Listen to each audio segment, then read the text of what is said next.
Here we are together once again, Red Poets Podcast, Twin City Tone. What's up, Paul? And today we have a guest in the building by the name of Dayz. What up, man? Yeah, how you doing, man? Blessed to be here. Blessed to be here. Yes, sir. Introduce yourself for the people who don't know about you. Just give a little brief introduction. Yeah, so I'm gonna start out by saying my real name, Dayz and James Big Bear. My artist name is Dayz, and I started making music around like 16, 17 years old. It was about a year after my father passed away.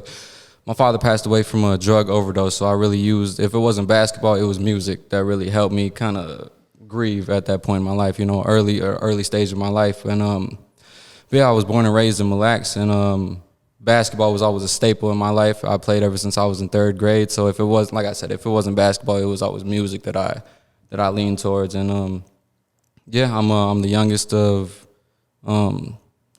in the household that I was raised in. My older brother was really the only one that was kind of the father figure in my life around. So I was the youngest of one brother in the household. But as far as like all my siblings, man, I got a lot of siblings. But yeah, I was born and raised in Mille Lacs, and yeah, that's where I reside now. I reside to coaching and making my music, and now I have a daughter to take care of. So okay, yeah. All right. So you mentioned, you know, your father passing away. My condolences. Prior to that, did you have any desire to make music, or like did you kind of mess around and write songs here and there, or? I didn't really have a desire to make music before my father passed away. It was all just strictly basketball, and then it came a point in time where basketball, I guess, wasn't really doing 100% of the grieving. You know, kind of helped me with the grieving, but. There was a certain artist that really opened up my mind to grieving and, you know, perseverance, and that was Montana of 300. Okay. And his music really spoke to me as far as, like I said, perseverance, acceptance, and being able to make something greater out of the cards that you're given. Yep. Right. So then I actually tried to write a song of my own, and I believe around the time where my father passed away, it was a challenge that was going around called the 10 Toes Down Challenge or something, and that was kind of a viral beat going around. So I decided to write to that, and then it kind of just became a little natural to kind of speak in a more vulnerable way. You know what I'm saying? Most of the rap music that we hear is a lot of the women, the clothes, you know, the violence. You know, I kind of wanted to speak about real life scenario stuff especially from a small town perspective. So. Yeah, just kind of being vulnerable with my music, and that was the start of it, you know. Yeah. So when you first wrote that rap, like, were you just a natural? Like, were you on beat and everything, or did you struggle with that at first, or how'd that go? The one thing that I struggled with, man, was branching it all together. You know, I felt like I needed to go line 1 to line 30, you know, all in just one go. And that was kind of the hard part of just trying to write line by line. So then that's when I kind of figured out how to take your time a little bit, you know, kind of starting with this first 4 lines, and then kind of going to these next maybe 12 to 16 lines, and then kind of just branching it all together from then. So I wouldn't say that I was a natural with the writing part, because some days it takes me days to write. Sometimes it takes me a week to write a track. But the part that I feel I was natural at was just, like I said, being a little vulnerable and kind of bringing a light to grieving, bringing a light to the process of losing somebody, especially at a young age, and the process of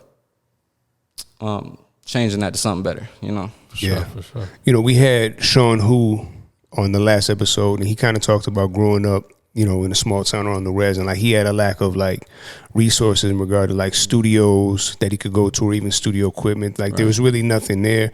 Like, did you face some of those struggles as well? Like I could imagine like there's really maybe not a lot of studios in Mille Lacs, you know. Most definitely, and that even just goes to the basketball side of things. I can think back on one time me and one of my friends was trying to just go out, and there wasn't no parks to play basketball at, so we decided to go to the local gym, and then we got threatened to get charged with trespassing, right? So then at that point it was like, so what can we do around here? You know, it's either this or, you know, the one thing that we were trying to do, we got basically, like I said, they said they were going to charge us with trespassing. So yeah, there wasn't a lot of options, especially with studios, and there's no options, I would say. And then even just outside basketball courts, you know, most of them are ran down, most of them are not really in basketball condition, you know.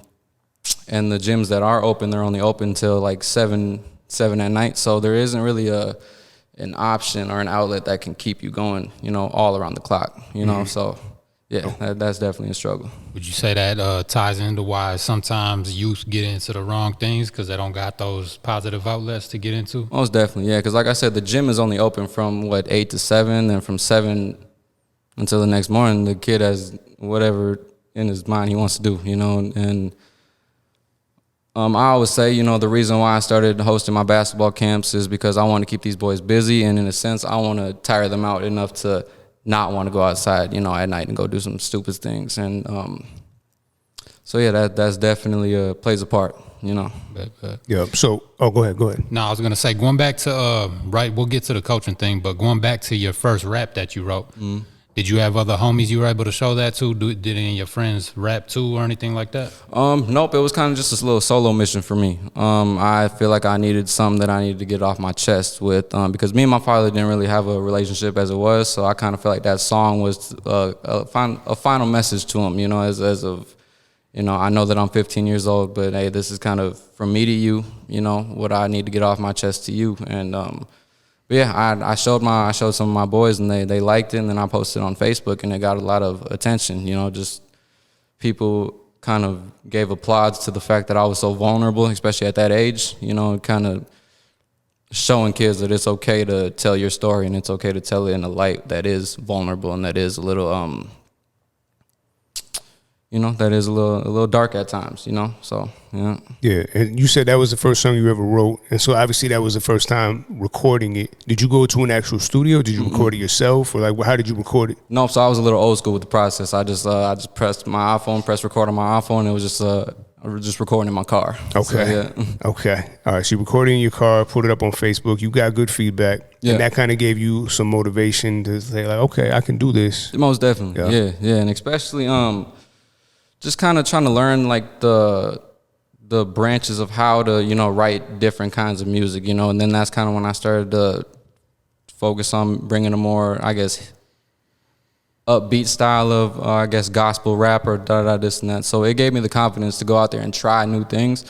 But I would say after I wrote that song, I kind of started to get back into basketball. So then it wasn't until a year after I graduated high school is that when I actually started to release music and then kind of tried to take it serious. Okay. Right. So like I said, I was still in high school when I first wrote that song for my father. So, I wrote that song and then I just got back to playing basketball, and and then basketball was just my main focus. When I was in high school, I managed to break all 3 assist records at my high school for the record for most assists in a game, most assists in a season, and then most assists in a career. Nice. Yep. So you were on point guard? Mm-hmm. Yeah, I was PG. Okay. Yeah. What high school? Iowa High School. Iowa. All right. So when you got serious with music, like what was the first studio you ended up going to, and how did that work out? All right. So the man of the hour, Casey Golden. Man, my mom actually set up. So the track that I wrote for my father, my mom, as the years passed, she always told me that she wanted to hear that like in an actual studio recording session. She wanted to hear that in a more like a real song. She wanted to hear it all put together. So for my birthday, I think I was like 18 or 19. She booked me a recording session at the studio, and it happened to be a Good Look Studio with Casey Golden. And ever since then, I've been working with Casey.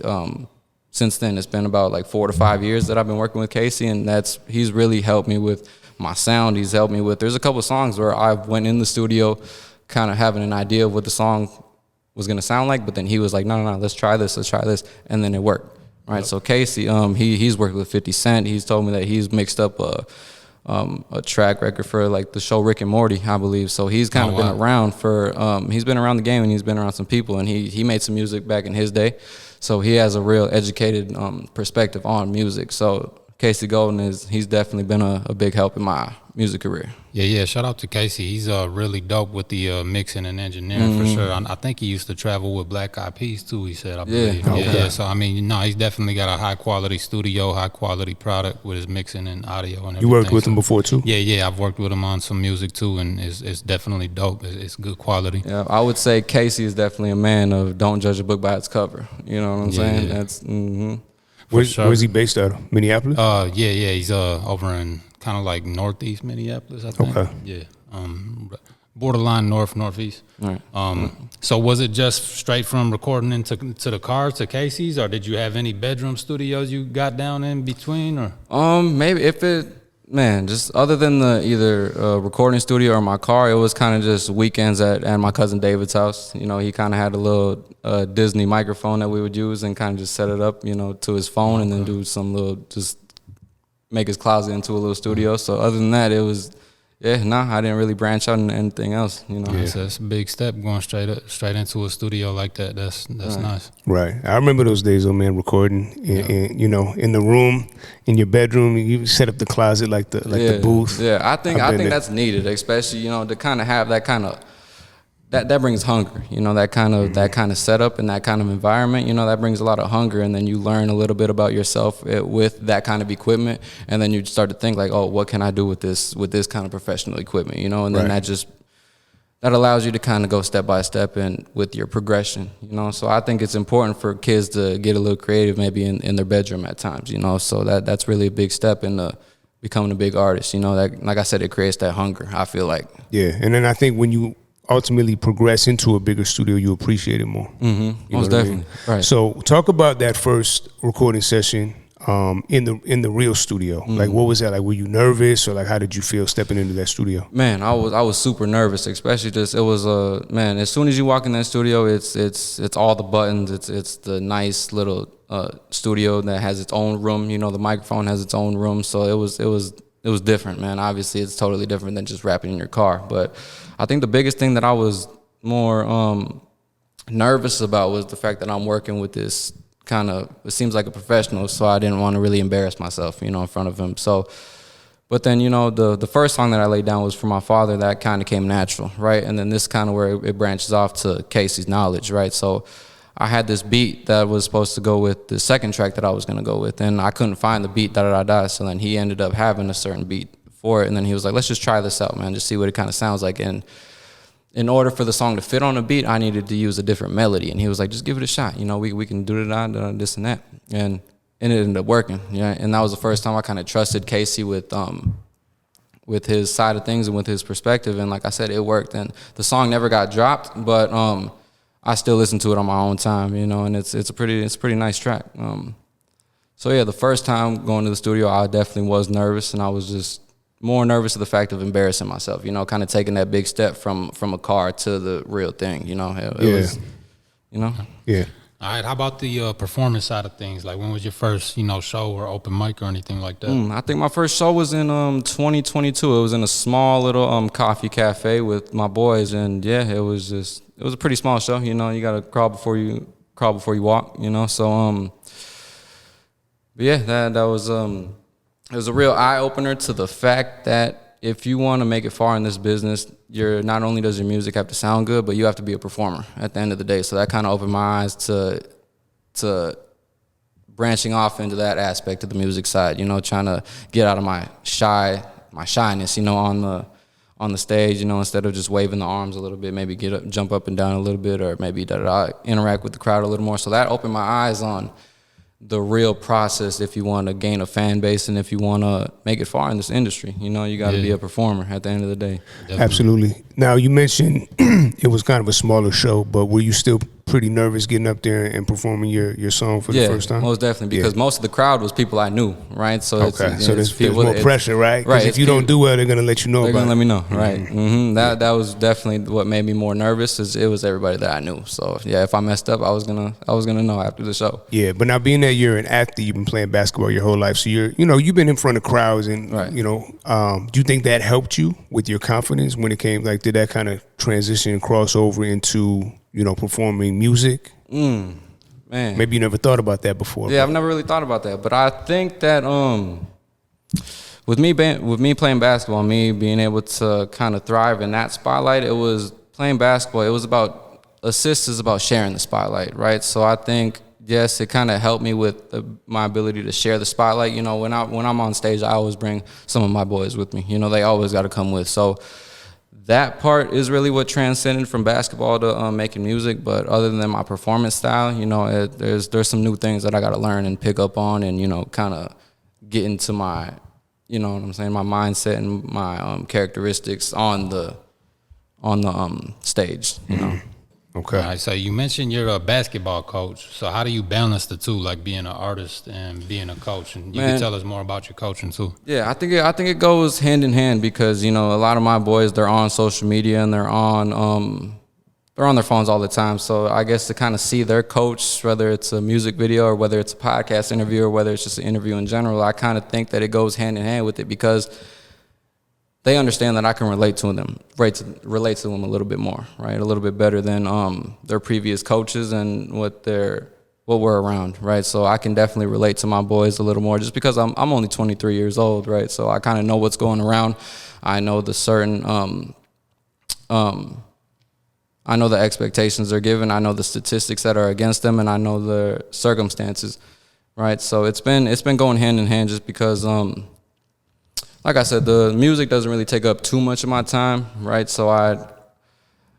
And then coaching too. You know, I only get to coach my boys 2 hours a day, and one big thing that I always tell them is that, you know, I get you for 2 hours a day, but it's not really this 2 hours that's important. Is I'm trying to get you prepared for the next 22 hours, right? Because in the next 22, right, like we said earlier, after 7 p.m., after all the gyms are closed, like it's on you. Man, because like I said, at the end of the day, I'm young and I have my daughter to take care of. I got my family to take care of, and I'm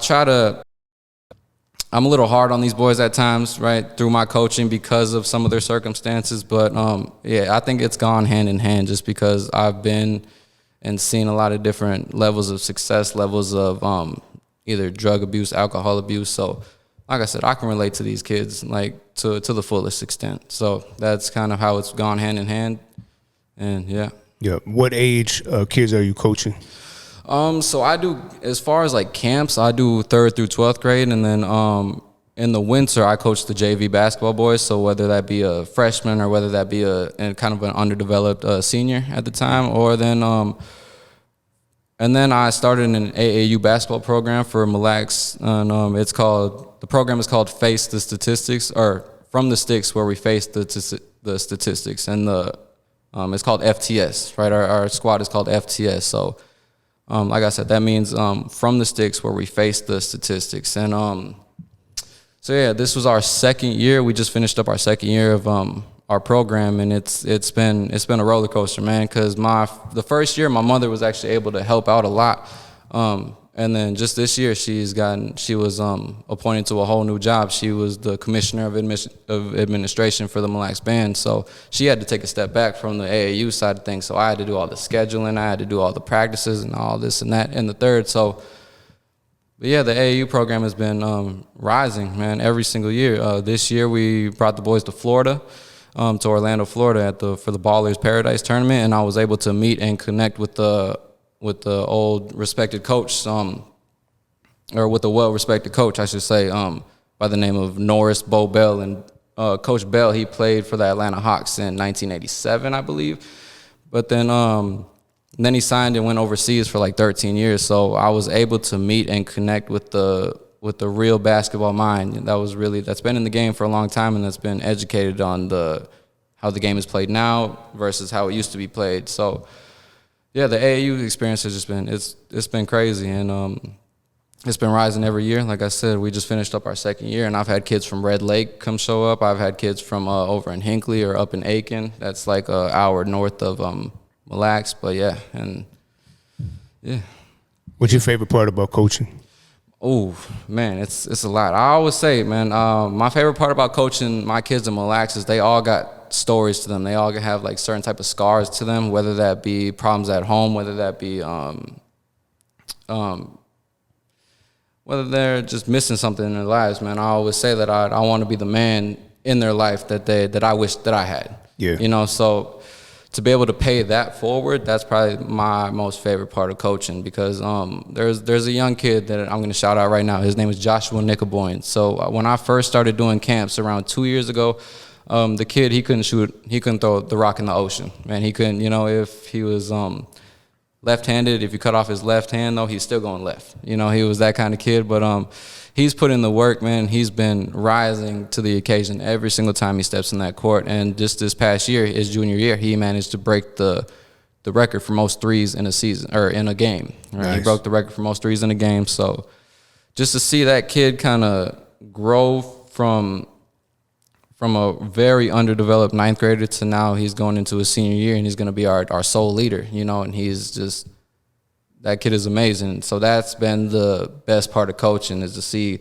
a kid like Josh, to be able to essentially bring him to a mirror and kind of showing this kid what he can be if this is what you want. You know, if you want to stick with me, if you want to learn from me, this is what you can do. And that kid he's bought in, you know, and yeah, he averaged like 20 to 25 points this AAU season. So the kid has been hooping, right? Yeah. And the kid has been showing our younger boys that you don't have to be the biggest, you don't have to be the strongest.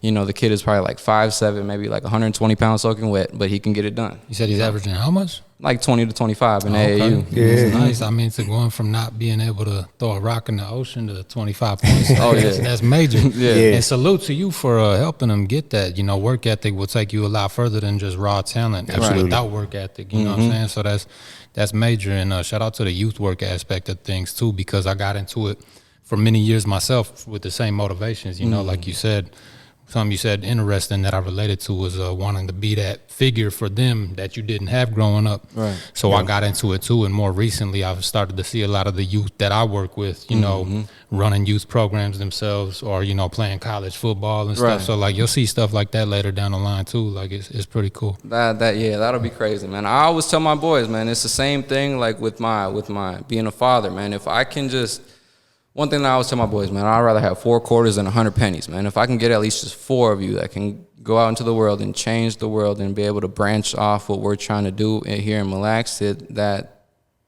means more to me than anything, man. And it's the same thing with, like, even my daughter, man. I want my daughter to go out and be able to branch out and be able to help people and create her own sort of circle of, you know, positivity, you know, in the world. So that's basically what I've been trying to teach my boys is, you know, you don't have to go out and be the biggest star, the biggest, you know, you go out and make whatever change that you feel is necessary, you know, and that's been big of what I feel. And, you know, I think that, and I know that basketball is something that can help a kid, whether he makes it to college or whether he makes it to pros or not. You know, basketball is something that you can teach anybody at any age, and it's something that can really change somebody's life. Yeah. You know, they say ball is life, but I think a lot of kids, they don't take the time to understand that basketball is, it's life, you know, being able to, there's 2 sides of the court, and I always look at it as day and night. You know, if you make a mistake on offense, you can get it back on defense, or I'll say it like this. If you wake up in a bad mood, right, if something bad to you happens in the morning, you can definitely have something happen to you by the nighttime, and then boom, your whole day is made up, right? So those are the examples that I make to my kids, that ball is life, you know. Like I said, 2 sides of the court, day and night, and there's always 2 perspectives, 2 sides to every story, right? So there's a lot of examples, real life examples that you can definitely use with basketball. So I take the time to use those examples with my kids. And like I said, right, it's me and then it's 4 other people on my team, right? When I always say I'd rather have 4 quarters than 100 pennies. You know, if you can give me 4 quarters, right, plus me, you can make anything happen, right? Especially on a basketball court. So yeah. For sure. You talked about being a father. How old is your daughter? She turns 2 in September. Okay, so you're a young dad. Yeah. You know, I had my daughter when I was 20, so I relate to that. Talk about how that's kind of changed, because I know it changed my life dramatically, just the way I looked at the world and the way I was moving out here. You know, how's that affected the way you move through the world? Man, having a kid, it really opens up your mind on what true love is. You know what I'm saying? True love is just, I was never a morning person. I was never one that liked to get up in the middle of the night. But every single time that I have to for my daughter, it's easy. It's a piece of cake, man. And one thing that I've thought about, and I couldn't stop thinking about it ever since I had my daughter, is like, I can't stand but be mad and upset at some of the quote unquote deadbeats, right? Because I always say, man, being a father is the easiest thing in the world, man. You know, it ain't hard to show up. It's not hard to love. You know, it's not hard to. You know, I understand some people's circumstances are different, but however, I'm big on, if you make the choice, you gotta be okay with the consequences or the gift that comes with that choice, right? So I made the choice to be a father, and you know, every single day I love the gift that came with it, right? So being a father, it's also opened my eyes on how fast time goes. And so I thought high school, I thought that went by in an instant. But man, having a daughter, that's made the time go by just 10 times faster. Because like I said, it seems like she was just born like a month ago. Yeah, it goes fast. And she's about to turn 2 in September. Like that's insane. And, you know, I couldn't imagine for, you know, how old are you guys' kids? I got a 15 and a 17. Yeah, my daughter's 25. Okay, so does it still seem like the time goes by just as quick if you look back at it? Like, yeah, I think every year goes by faster. Yeah, it still goes fast. Like, I think it goes by fast. I mean, having some teenagers when What would you guys say are like the different stages of like their lives, or like, you know, when they hit 5 years old, like what was a big change that you've seen, or when they hit 10 or like 15? You know, like, well, their personalities really start to develop and come out. I say like around like 3, 4. You know, they start, because the cool thing about it is they become, well, if you're raising your kids right, it's like bittersweet, because they become more independent and they need you less and less. Right. You know, so that's tough, but it's bittersweet, right? Because they're their own person and you want them to go out into the world and do their own thing. Right. But yeah, like they're developing their own personality, and then the teenage years. Like, you got a daughter, so you're gonna see what it is, man. Yeah. Like, daughters it can be tough, man. You know, you got to keep the boys at bay, keep them away, and. But yeah, you get through those teen years. Like, me and my daughter had some rocky years when she was in high school and early 20s. Like, she's mid 20s now, and I think our relationship is getting better. Right. Okay. But I've always been strict, and I'm not. I don't regret that at all. Like, I'm not here to be your friend. I'm your father. So it is what it is. 100%. Yeah. What about you, Paul? Because you have boys, so I think boys is a little bit different. Yeah, I don't know if it's easier, right? Like, I mean, I've never had a daughter. I think it's easier. I've never had a daughter, but from the perspective nephews, from the perspective of dudes, it always sounds like, raising daughters is more difficult or more complicated, maybe, is what I've heard. Right. We'll see, maybe I'll find out for myself one day. I don't know. Yeah. But I mean, the boys, I mean, I would say that in a lot of ways I'm a strict father as well, you know. But I'd say it's like every 5 years is different, you know what I mean? Like that 5 to 10 and then 10 to 15 and now they're in that 15 to 20 range, you know. It becomes different, like at this stage they're in, they become more independent, like you were saying, girlfriends, things like that, you know what I mean?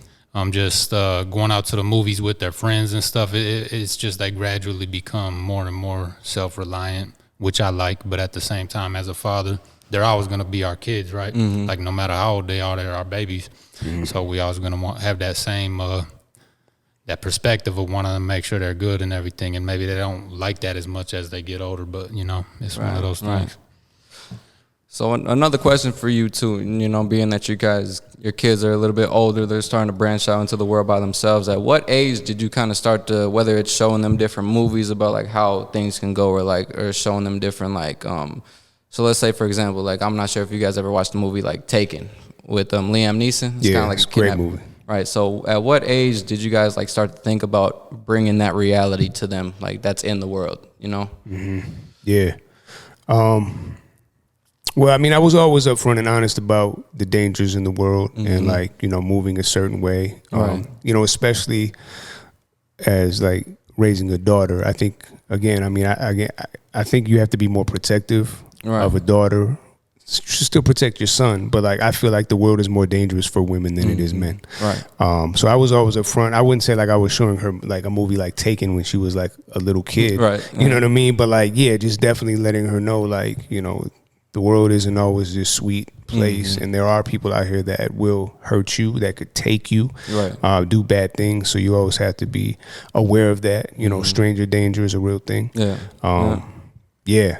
I would say start that early, not to make them scared or paranoid, but just to let them know like everybody isn't your friend. Right. You know what I mean? Yeah, 100%. Yeah. I mean, my boys, we always talk to them about this kind of stuff, like you got to be alert and self-aware. Like, don't be walking around out in the neighborhood staring at your phone, especially at night. Right.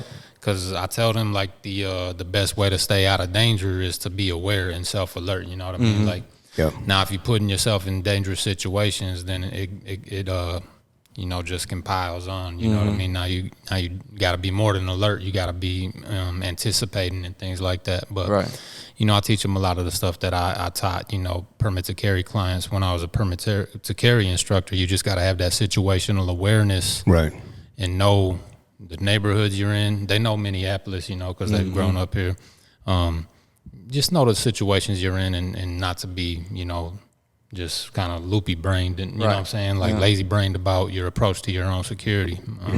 But yeah, I mean, I've always taught that to them since they were young kids.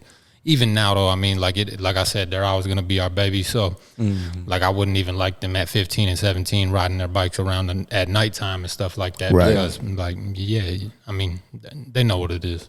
Yeah. Yeah, so that was definitely the biggest eye opener. Like I said, man, I found out what true love is, man. And sometimes love is just fearing for all the little things, especially when you have a kid. So that was definitely what I was getting at with just, like I said, showing and understanding what true love is, worrying about all the little things with my daughter, man. Whether it's just, you know, getting too close to the edge of the couch, this and that, just kind of having always just that fear of, you know, that something could happen. Or that's, That's natural, man.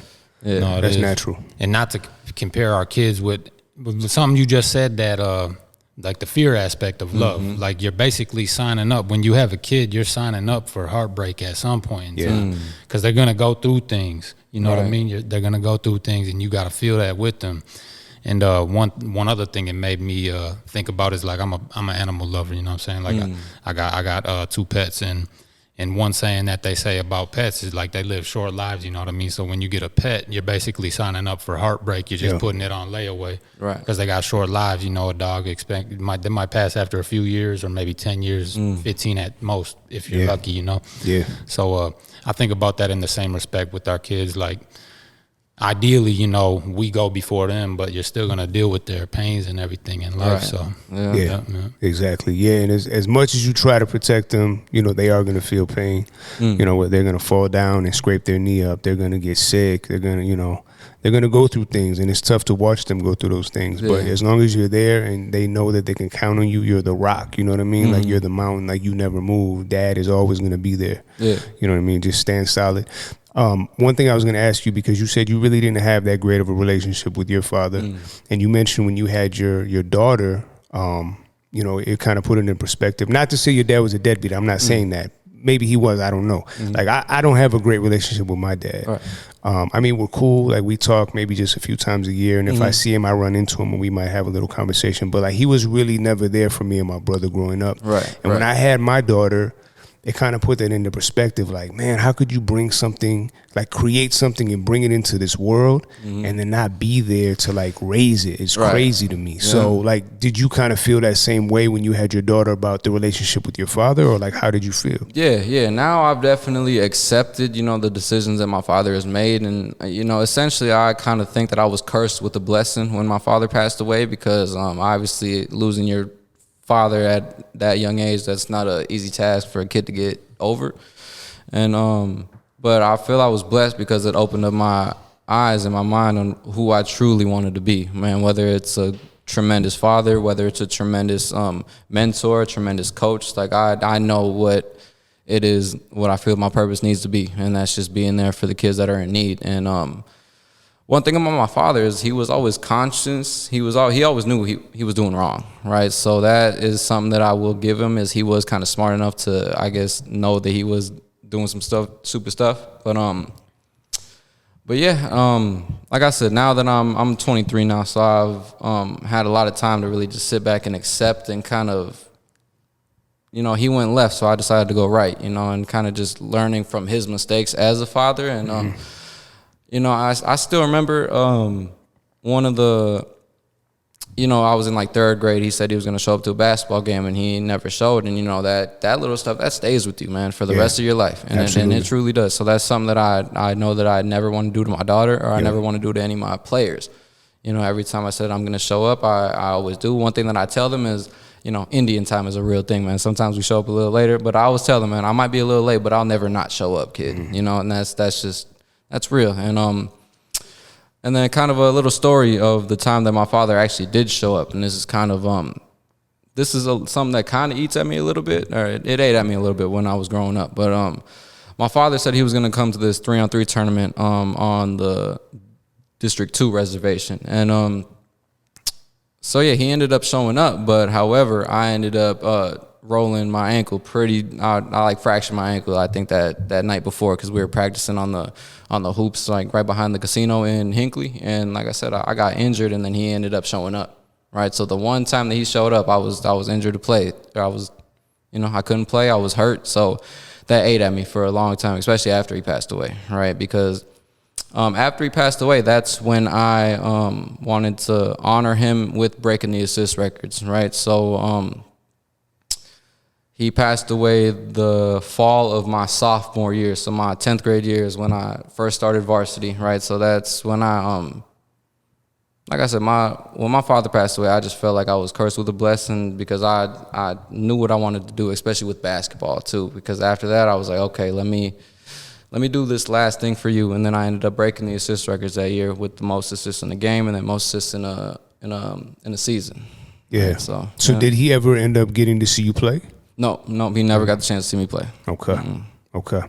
You said something interesting, right? Like, because oftentimes people will make excuses, like if they didn't have their father in their life, then they grow up and they kind of repeat the cycle, and it's like, oh, I didn't have a good role model. But like, you can flip that and go the opposite way, like you said.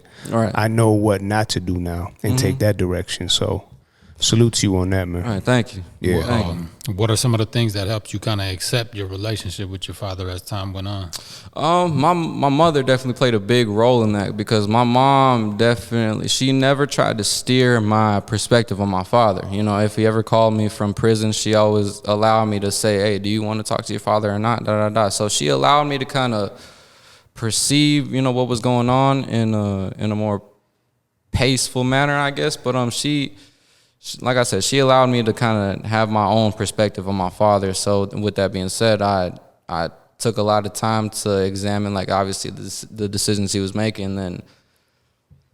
So yeah, I would say my mother definitely played the biggest role in that, because she allowed me to view my father the way that I wanted to view him. Right. So even to this day, she never kind of steers my way of thinking. She allows me to think the way that I want to think, especially when it comes to my father, right? So I've always applauded her for that. I know that takes big heart, because I assume they never really had the best relationship either, but they co-parented as best as they could at the time. But yeah, my mother, she never tried to steer the way that I viewed my father, right? And I think that she deserves a lot of credit for that. Right? Yeah. Shout out to her on that, because, a lot of people don't got that fortune, like a lot of times there's unhealthy co-parenting, you know what I mean? Yeah. If you want to call it co-parenting, but like there'll be parents talking bad about each other to their kid, trying to steer their opinions and stuff like that. It's just not healthy, not good for the kid's development. So shout out to your mom on that. Yeah. What's next for Dayz, man? Music-wise, basketball-wise, like what's coming up in the future? What are your plans? So music-wise, I got a EP dropping with a local artist from Hinckley. He goes by the name THK, and he's got a real mainstream sound. And I like to give THK a shout out for the work that he's been putting in for himself. And other than that, I got a song dropping with Jay Plaza, and then I'm gonna be working on my own album, and I'm not sure when that's gonna drop yet. But yeah, and then with basketball has really been main focus as of right now, because the last video that I dropped was with Tall Paul, and that was about 7 months ago. And after we dropped that video is when I kind of took coaching a little more serious, just because the direction that our program has been going is it's been amazing. Like I'll start with this, right? So the first 3 years, or let me backtrack just a little bit, right? So when I was in high school, it was Isle and Onamia, right? And we were the rivals. And then after I graduated, the basketball numbers started to slowly dip down for both schools. So then we had to combine. So now it's the Mille Lacs Raiders, right? So Isle and Onamia.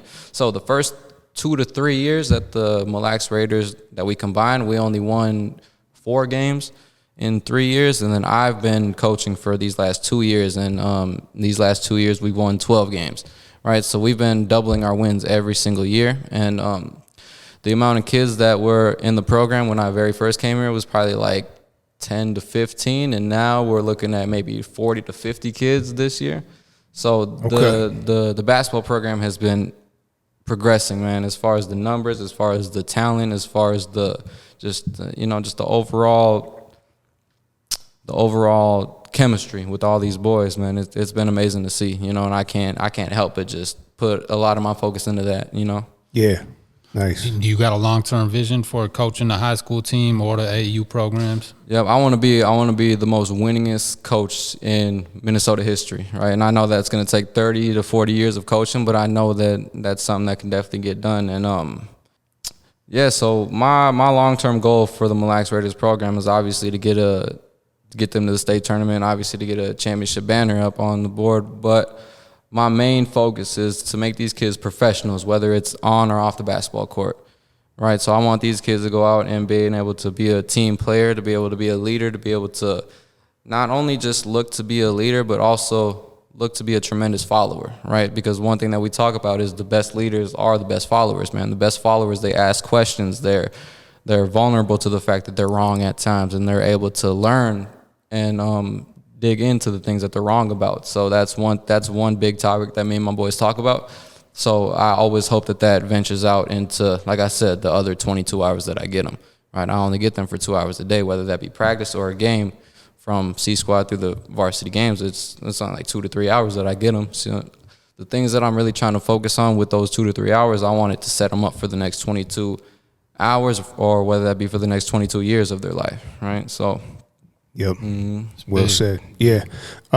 People want to check out your music, follow you on social media. How can they do that? Yeah, so I'm on Instagram. It's Dayz, DAYZ._, and then my YouTube channel is Dayz. You can just DAY and then space DAYZ. And I'm also on Spotify, Apple Music, and you can find my music on any platform out there. Right. And then as far as like producers want to send you beats, artists want to book you for a feature, people want to book you for a show, best way to reach you, email or just DM you on Instagram? So you can DM me on Instagram, or my artist email is daydayzbooking@gmail.com. That's DAYDAYZBOOKINGS@gmail.com. And then you mentioned the basketball camps that you run. What if somebody's interested in getting involved with that? Yep. So with our basketball camps, you can either look us up on Instagram at fts.hoops or Mille Lacs Basketball Camps on Facebook. We're still looking to kind of develop a website for us, so that'll definitely be something that we work on in the future. Okay, cool. Well, hey, man, to be only 23, you got a good head on your shoulders. Thank you. I think the future's bright, man. For sure. Yep. Wise beyond your years, for sure. Yep. I appreciate it. Yeah, man. Any last words? Anything you want to leave the people with? One big thing that I would like to say to all my people and to all of my fans or all my people at home is just, especially the loss that we just took in Joe Naquanebi.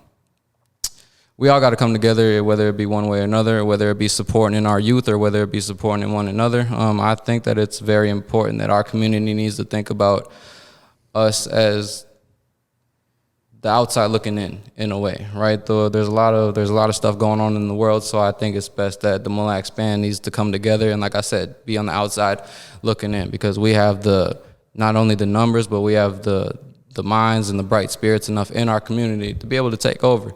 And I think that's one big thing in my community that we all need to start keying in on, right? And if you look up and down, right, we have a tremendous chief now. We got a tremendous businesses going on, and we got a tremendous basketball program, right? That's going to be starting to take over. So, Mille Lacs band, let's keep on coming together. Let's keep on striving for what we know needs to be done. Right, and that's investing in our youth, that's investing in our businesses, and that's investing in one another, right? And then one of the last things that I would like to say to all my players is that let's get ready for a tremendous year, man. It's going to be 2025 through the 26th is going to be a tremendous season for the Mille Lacs Raiders, and I am super excited to get started. And yeah, this interview has been amazing, man. Tone, thank you. Paul, thank you for bringing me on. And like I said, yeah, I'm just thankful for this opportunity. Hey, man, we appreciate you coming through. I know you had a long drive to get over here, man. Right, so right. Yeah, thanks for making that trip. Yeah, sir. Great interview. Absolutely. All right, another episode of the Red Poets Podcast with Dayz. We're out. Peace. Yeah.